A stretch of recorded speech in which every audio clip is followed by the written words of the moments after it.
নাহমাদুহু ওয়া নুসাল্লি আলা রাসূলিল কারীম। মাননীয় সভাপতি,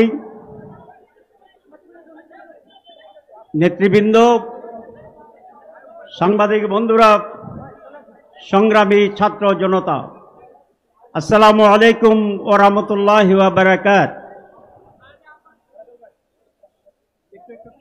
পৃথিবীর বহু দেশ আছে যেখানে মানুষ দুইবার করে গোসল করে, তো আমরা দেশে মাঝে মধ্যে দুইবার গোসল করলে এটা কিন্তু খারাপ না।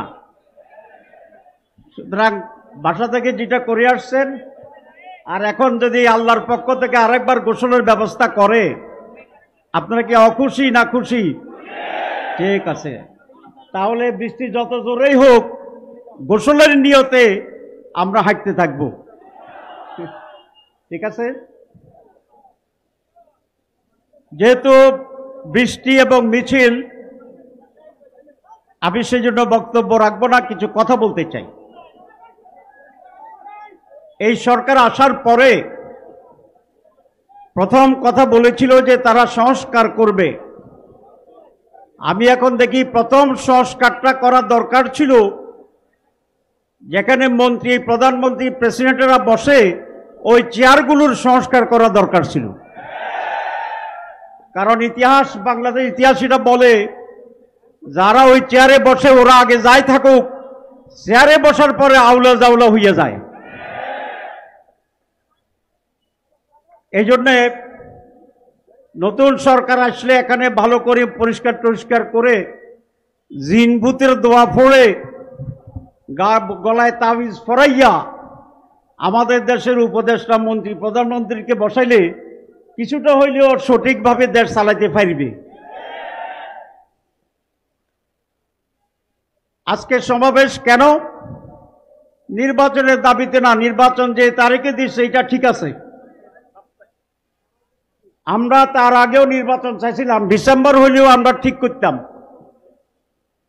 কিন্তু আমরা তো নির্বাচন চাই। কি বলেন? এদেশের মানুষ 54 বছরে কোনো নির্বাচনে দেখে নাই। এবার মানুষ আশা করে এবার একটি সুষ্ঠু নির্বাচন হবে। আমরা ইলেকশন চাই, সিলেকশন চাই না। এই নির্বাচন একটি ডিজাইনের মাধ্যমে সম্পন্ন করে জনগণের ভোটাধিকারকে আবার হরণ করার পায়তারা ষড়যন্ত্র চলছে। যদি সেরকম তৈরি করা নির্বাচন হয়, বিদেশের ডিজাইনে নির্বাচন হয়, তাহলে বাংলার মানুষ জীবন এবং রক্ত দিয়ে একটি সুষ্ঠু, আমরা আবারও বলতে চাই মাইকে,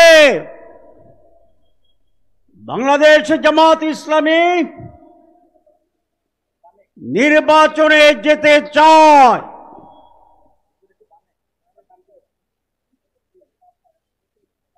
কিন্তু তার আগে সুষ্ঠু নির্বাচন হওয়ার বিষয়গুলো জনসমক্ষে উদ্ভাসিত হতে হবে, পরিষ্কার হতে হবে, আনন্দমুখর পরিবেশ তৈরি করতে হবে। সরকার যেই ঘোষণাপত্র দিয়েছে, একটি মাত্র দল অভিনন্দন জানিয়েছে, বাকি সকলে ইতিবাচক বলে বলেছে যদি এটা করা হয়, যদি ওইটা করা হয়, যদি ওইটা করা হয়, তাহলে মেজরিটি দল শর্তহীনভাবে এই ঘোষণাকে গ্রহণ করে নাই। নির্বাচনে আমরা বলেছি সুষ্ঠু নির্বাচনের জন্য সংস্কার জরুরি, সরকার বলেছে, প্রধান উপদেষ্টা বলেছেন,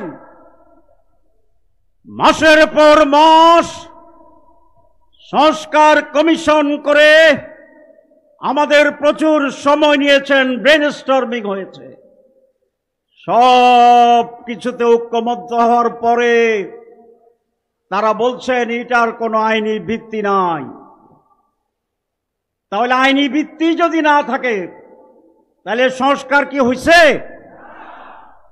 ঈমানের 3 অংশ, মুখে উচ্চারণ, মনে মনে বিশ্বাস এবং কর্মে বাস্তবায়ন। সংস্কারের 3 অংশ, ঐকমত্য পোষণ, আইনি মর্যাদা প্রদান এবং সেটাকে কার্যকরকরণ। আমাদের সরকার মুখে স্বীকার করছে, আর 2টা করে না। ঈমান আনছে, সংস্কার হয়েছে। আপনি বলছেন সংস্কার জরুরি, এখন সংস্কার ছাড়া আপনি কি করতে চান? আমরা চাই যে সমস্ত জায়গায় সংস্কারে আমরা একমত হয়েছি সেইটার আলোকে আইনের মাধ্যমে আগামী নির্বাচন হতে হবে। আমাদের বন্ধুরা বলেন সংস্কার আমরা পার্লামেন্টে গিয়ে করব। তো যদি আপনারা পার্লামেন্টে গিয়ে করেন তো এখন করতে অসুবিধা কি? তাইলে কুছ কালা হায় হায় और नहीं हाय, কি বলেন? হায় और नहीं हाय, হায়। এই কোন কালো দাগ নিয়ে জনগণ বিতর্কিত নির্বাচন আর যাবে না, চায় না। অনেকে বলছেন যে আমরা পিয়ার বুঝি না। গতকালকের একটা সার্ভে রিপোর্ট দেখেছেন, 71% লোক পিয়ারের পক্ষে। তাহলে আমরা যারা রাজনীতিবিদ, যারা আমরা বুঝি না, মূর্খ জনগণ তো বুঝে। যদি তারা না বুঝে তো 71% হলো কেমনি? তো তাহলে আপনি বুঝেন না এটা ঠিক, না আপনি বুঝেও বুঝেন না কোনটা ঠিক? আমরা বলছি যে আমরা গণতন্ত্রের পক্ষে। তো গণতন্ত্র হচ্ছে মেজরিটি মাস্ট বি গ্যারান্টেড, হচ্ছে গণতন্ত্র। 71% লোক কি মেজরিটি না মাইনরিটি? ওনারা 71 লিখতে কিভাবে লিখতে হয়? 7-1, 7-1। চশমার কারণে এটা উল্টা দেখছে 17। 71কে 17 দেখা যায়নি? যায়, আপনারা এগুলো পড়েন। আমি মাঝে মধ্যে উল্টা দেখি। 32-এ 23 মনে হয়, 24-এ 42 মনে হয়। তো যদি 71% লোক যদি পিয়ার চায় তাহলে আপনাদের বিরোধিতা করার কি অধিকার আছে? মেজরিটি মানুষের মত প্রকাশ এবং সেইভাবে কার্যকরণের নাম হচ্ছে ডেমোক্রেসি। যারা মুখে বলে ডেমোক্রেসি, বৃহত্তর জনগণের মতকে গুরুত্ব দিতে চায় না, তাদের ব্যাপারে বলা যায় মুখ মে শেখ ফরিদ, বগল মে, ওইটা আপনারা জানেন। সুতরাং আমি বলতে চাই, বক্তব্য বেশি দেব না, আসুন ডায়লগ করি। সরকারকে আহ্বান জানাবো রাজনৈতিক দলগুলোর সাথে ডায়লগে বসেন।